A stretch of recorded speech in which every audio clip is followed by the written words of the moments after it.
This is comic Yeah, book. I'm your host, Jason Glick. Hey, Jason, what do you got for us today? Well, it's like I'm coming back to that, inexhaustible well of content that is the JoJo's Bizarre Adventure saga. Because at nine parts so far, it's like the series is still going strong, still ongoing, and it's like I've dedicated like myself to talking about every single part like of this series. And like for those of you like just joining us, to find out about what is this bizarre adventure you're talking about. Well, this is a story of the Joestar family and their constant struggle against like the forces of darkness, usually represented by the like immortal vampire Dio, who was killed in part 3, Stardust Crusaders. But his legacy is like found ways to like to carry on through like through the ways that he was able to like create more stand users using the special arrow of destiny, and also his own progeny, like one of which took center stage in part 5, like Golden Wind. Now, way the series has gone, part 1, Phantom Blood, was just like unique for the fact that how it set you know set up a like a more like global version version of the story than was going on for other like manga series at the time, like about a young nobleman's son who became friends with like this rough, rough and tumble son of a ruffian, Dio. It's like, and how their like eternal rivalry start like between the family and like Dio started with this initial um with this initial group, and then you had got to part 2, Battle Tendency, where you had like the original Joe Stars, uh, grandson, Joseph Joestar, um like basically taking over and just giving a like wild and wacky like fight against like the Nazis during World War II, and some other superpowered individuals too. But the series didn't really click until we got to part 3, Stardust Crusaders, which is where creator Hirohiko Araki took the series to Japan, gave us a like Japanese protagonist in terms of like um like sorry, Kujo, who like was the grandson of of Joseph Joestar, and and then like found himself embroiled in like the family's the like ongoing fight against Dio. It's like, and how this is like where like this like a lot of the stuff about the series like was sort of really crystallized. Basically, the fact that instead of having like a magical breathing technique known as Haman, no, now you've got like stands, basically like supernatural avatars that give that give their like wielders like unique powers. It's like, and this is this is like the longest running and like the most popular one of the of the series so far. Basically, when JoJo first got its first anime adaptation, it was like they basically went to do the back half of Stardust Crusaders, and then they went and did the front half. Don't ask me why they did this, but it actually worked out because when I first watched first episode of like of that first OVA in college like years ago, I was kind of like wondering, what the hell is going on here? Why is there a dog that's chewing chewing coffee flavored gum, and why does it have its own special like ability and all, like, and why are these like people like in a desert just talking up stuff? But then in the end, it ended with like the water coming from a guy's canteen and just ripping its head off, and like our main character is just stuck in like certain parts of the desert, trying like not moving at all, because like if they moved, then bad guy would know where they were, because his was a stand of water and he could tell where they were. So yeah, I've been invested in this series for a good long while through, and through the progression of like Stardust Crusaders, also into like it's like, it's like the following series. God damn it! It's like the Diamond is Unbreakable, which basically gave like this very Stephen Kingish series because like at the end of the day, like JoJo's Bizarre Adventure is about like a group of like regular people who acquire like supernatural powers, which isn't too dissimilar from a lot of how Stephen King stories work. But Diamond is Unbreakable gave us the series' most Stephen Kingish story as we settled into the town of Morio and focused on another scion of the Joestar line and how he and his friends eventually wound up not facing a threat against the world but against a serial killer who had some very very unique and very useful powers that basically allowed him to like achieve domination over over a lot of what was going on in the town there. Now I bring this up because like I was hard on on Domingo's Unbreakable's arc because it kind of felt like mangaka Hirohiko Araki was just trying to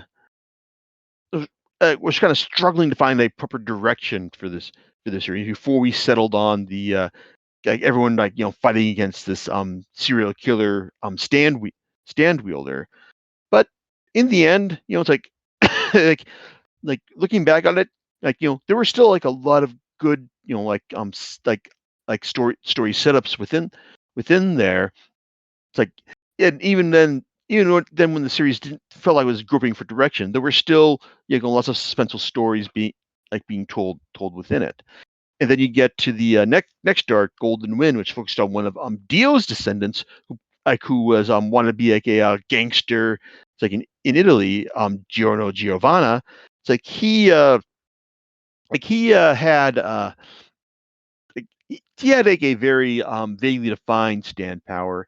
In that Golden Wind, I could basically imbue things with the characteristic of life, which okay, that's the yeah, it's like I mean, like you're just kind of like like playing fast and loose with the definition of what he can do there, but it kind of meant that you can just kind of like generate whatever you need in order to solve the issue of the plot at hand, but while also like being able to heal the characters like as they needed to be healed as well. I did enjoy that, and on one hand, like I did think that it found its purpose faster than Diamond is Unbreakable did, but at the same time, though, it also just like delivered some like conflicts that really felt they were like dragging on towards the end. It's like and also a final conflict that just made me go, what what the hell is going on here? Like how does this even work? This seem I don't I don't get it. It's like, and you're not doing a job of explaining things to the point where just like you're just like setting up a lot of arbitrary rules, like in order to like allow our characters, like our protagonists, to finally like triumph, like over the bad guy in the end. So so yeah, it's like Golden Wind was like the rare series that like I generally enjoyed up until its end, where it just kind of like completely fumbled the ball and face planted, in its final part. So I was kind of concerned going into Stone Ocean. Like it's like what does this series have to offer us as well? Well, we've got JoJo's Bizarre Adventure doing a women in prison story, as we're introduced to our main protagonist Jolene, who's just been like brought like arrested for for what is thought to be manslaughter, but is eventually revealed to be like premeditated murder, like as her evil lawyer helps to helps like basically sillies out in front of the judge after after he tricks her into like taking a plea bargain for a for a guilty verdict. This eventually leads Jolene to the Green Dolphin Street prison in lovely like Orlando, Florida, and now like she's stuck there and she's got to like find a way to like survive. like against all the other, like crafty prisoners who like know the rules of how prison works. And yeah, it's like seeing how like like prison rules work like in this series is kind of like a interesting funhouse mirror of like like women in prison stories for for America, how that goes. And also just just just like the whole like conventions of the genre, which is when like Jolene has to like winds up like hey look like loaning a like a fellow inmate like $1 to use the phone, and then being told by one of her friends that hey if you don't get that dollar back, everyone's gonna look down upon you. It's like because they're gonna realize that you're an easy mark who can just be taken advantage of like in any way. And yeah, it's silly, it's over the top, but hey, like if you're reading like JoJo's like stories up to this point, it's not going to be like that distracting. And yeah, it's like and things do get like you start to hit their stride when you get when like Jolene has to deal with her cellmate who actually like who's also a stand user as well, someone who can just shrink and enlarge people at will, and someone who just like loves like cute things, cute small things like the dude she shrunk like into the corpse of a like of a parakeet because she thought it would be like like really amusing to do so. And then when she like shrinks Jolene like into a rat corpse, well that this is kind of like storytelling you can expect from there. And I did like enjoy the like the first volume up to a point where um it's like where it's like where it was eventually revealed that oh like she and her dad are being menaced by this like this sharpshooting like stand user.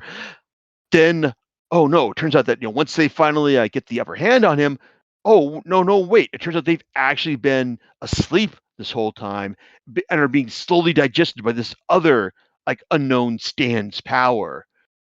And I'm thinking like, excuse me, what?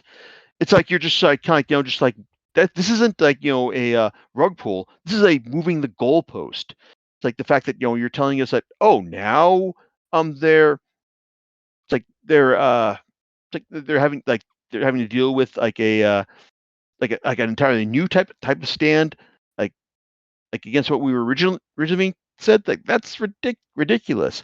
And that's kind of my main issue with this whole arc.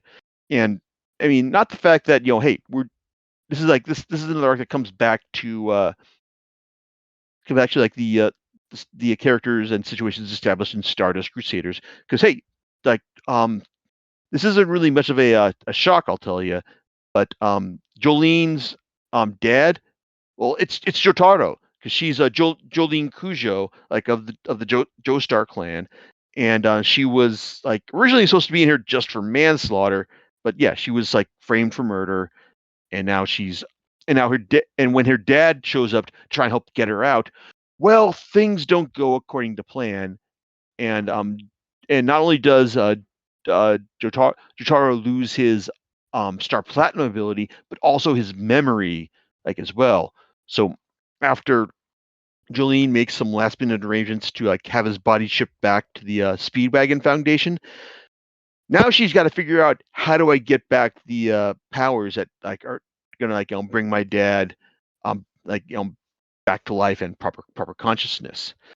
So for the volumes that follow after that, um, things actually like do a good job of like like being like of being a more like a proper JoJo's series. And we're dealing with like like ridiculous supernatural situations, ones that have like a strong sense of logic and are grounded in the like in the abilities of like of their characters. And it's like and that like when you've got like like someone like Marilyn Manson who's got like a stand called Debt Collector and will just like try to like take out your organs in order to pay back your debt if you try to cheat when doing it's like when doing a trying to abide by a deal like that she sets up. That's that's kind of interesting. as is the fact that when another stand basically is able to like sap the gravity from an individual, and now Jolene and her new weather controlling buddy, um it's weather forecast, have have have to deal with this guy in an enclosed space. There's a good way. They set up the tension and rules for these stories pretty well, and also do a good job of setting up the main bad guy, Pucci, or Father Pucci, because he's a not a descendant of Dio but an acolyte of Dio, who basically wants to bring his big stand power to to fruition. But the problem is with it's with the series as it goes, with this arc, as it goes on, is that it's things start to get more outrageous. It's and logic defying, as things go on, such as one guy has the ability to bring invisible corpses back to life, including his own corpse. Should he be killed? It's and it's and also characters dealing with a with an autonomous stand, which is unfailingly polite, but also just trying to kill them at the same time through unspecified ways, and how Jolene is also trying to fend off the advances of another stand user, Anastasia, who loves her, but she just doesn't want to have to do anything to do with him because of dude is dude is creepy and possessive and all. Oh, and then once they finally get out of prison, there's there's this guy's who's there's the individual whose stand ability basically brings any fictional characters to life, and we're told that all across the world fictional characters are coming to life and just doing stuff like the mouse, like that famous mouse from that theme park in Florida. It's stuff like that. It's ridiculous and strange and just nonsensical in a way that just makes me roll my eyes.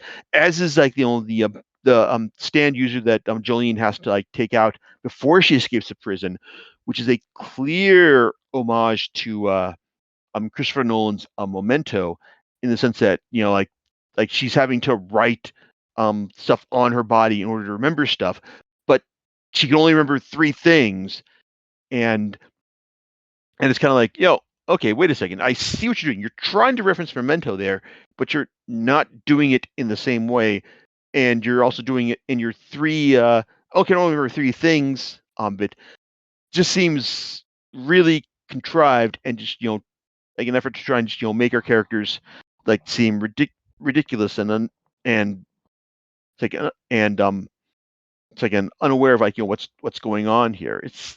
It like I said, it's kind of frustrating, and then you get the guy who can just read the memory of the ground. It's and just pull up pull up any stuff from there in order to support his plan in order to take out our characters. Now, this is kind of where things left off in my last written review of the series, which was volume 7. And yeah, this is a weird series where I wind up letting the series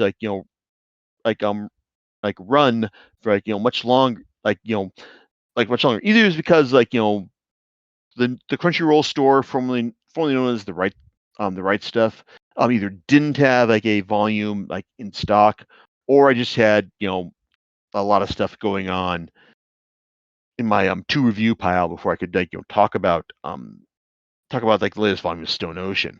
So this is why I've got 2 volumes of Stone Ocean to talk about in this final review.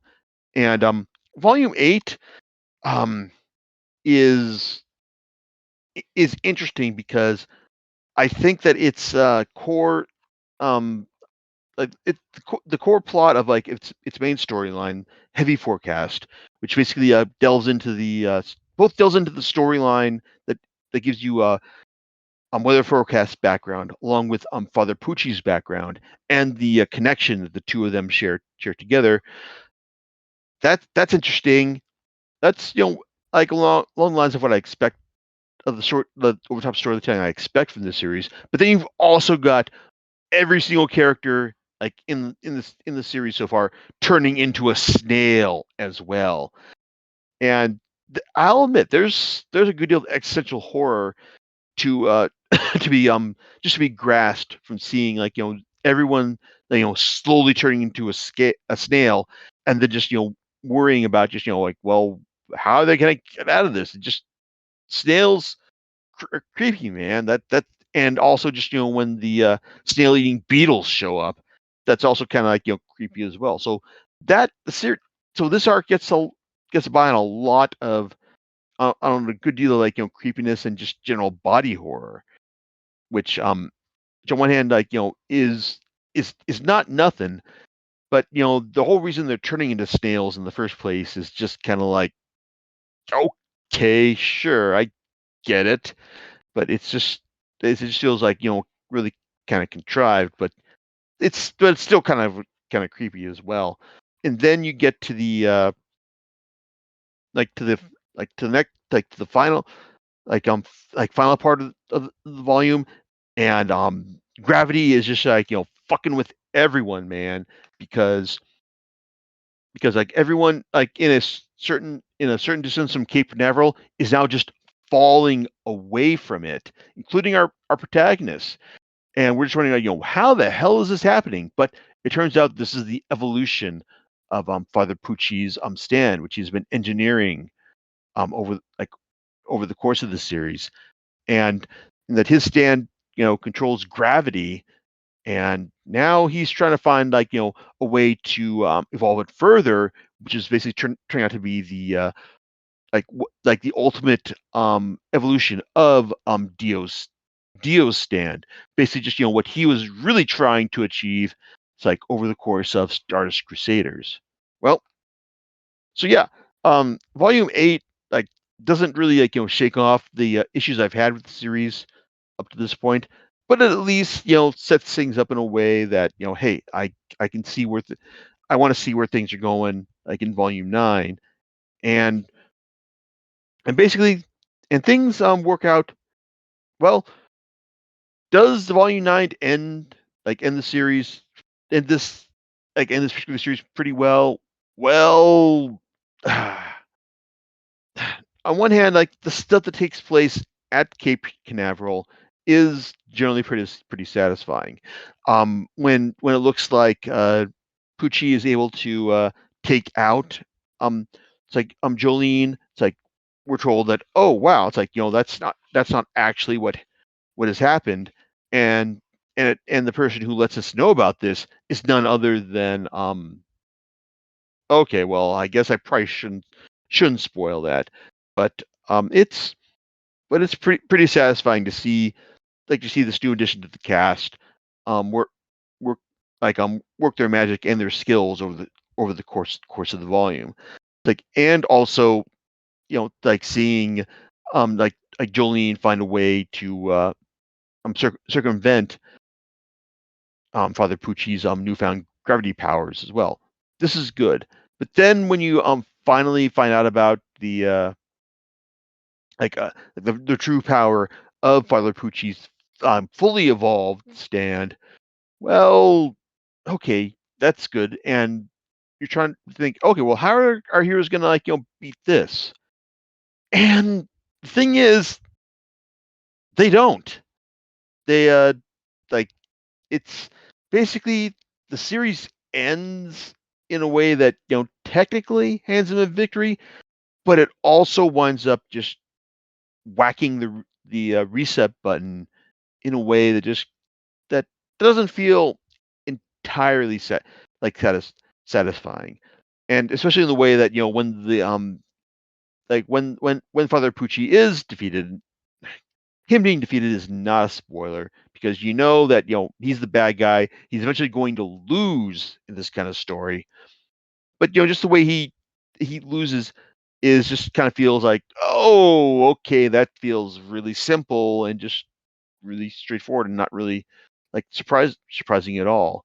And in the end, like we're kind of like meant to assume that things like that this in this reset timeline worked out well for everyone. So yay, I guess. It's not the nonsensical stuff that we got with Golden Wind, but it just kind of feels that and in the end Araki was just kind of like tired of just trying to find ways to top himself. So he decided, hey, you know what? Just gonna bash the reset button and hope for the best. So I don't think that Stone Ocean is like a bad like arc of JoJo's Bizarre Adventure. Like it is kind of frustrating in the sense that we're kind of going from like bizarre to nonsensical a lot of the stories and arcs being told here, and that's yeah that's disappointing. Especially in the sense you get that hey, he's not that Araki is just not able to like continue to top himself like as he was in previous volumes. But in the end, it kind of feels that it sense that he recognizes this, and so he's gonna try doing something different for next time. Because the next story arc in this series is a Steel Ball Run, and that takes us to the late 19th century, and a forerunner of the Joestar clan, and their well, sorry, someone who was like of the Joestar clan at this time, and apparently it's like we're we're this is a storyline that is like dealing with a in this deck newly reset continuity from Stone Ocean. So hey, so maybe it's like it's going to allow Araki like like some some distance to try and tell a story that doesn't involve him just trying to just like build on and top what's come before. In fact, it's worth if what I remember from the JoJo's Bizarre Adventure panel I attended at Fanime years ago has any truth to it, um, Steel Ball Run did not actually start out as a like as a JoJo storyline. It was only revealed as such after it's like after Araki basically just pulled a fast one on his editors. So hey, we'll see. So yeah, we'll see how this goes. And it's also worth noting that after that partway into the run of Steel Ball Run, it transitioned from the weekly setup of Shonen Jump to to the monthly schedule of Ultra Jump. So now we're gonna have like a storyline where he has like you know is able to like tell the story on a installments on a month by month basis, as opposed to just having to like like aim for the weekly climax that Shonen Jump storytelling demands. So I'm curious to see how that works, even if it's probably going to take like 2 volumes in order for us to get to that monthly storytelling change. But I'm I'm on board with it. I'm still like wanting to see like where this bizarre adventure like takes us, even if it's like I can't really blame you if you don't want to like follow like follow like Stone Ocean in in particular. It's a storyline that sees like its creator like kind of reaching the limits of his storytelling ability, and I hope that see him recalibrate things for Steel Ball Run. Like it's like leads to like a rebirth in just seeing how in appreciating the stories that it's telling. So there you go. I'm on board, still on board with this, but maybe you don't have to buy like Stone Ocean. Maybe just watch the anime, I guess, or not. We'll see how it goes. There you go. All right. Well, that's some sound advice. You know what you're going to be talking about next time? Hey, Steve's coming back next time. Nice. Yeah, because it turns out that 10 years ago, um, one of the seminal foundational works in From Software's library was released, Bloodborne, and wouldn't you know it, Americans actually made some comics about it, and we're going to be here to Whoa. talk about them and whether or not they're actually any good, and Oh, or if they're just even more nonsensical than the series I just talked about. well, I guess we'll have to find out next time on Comic Picks by the Glick. That's right, everyone. Thanks. See ya. Laters.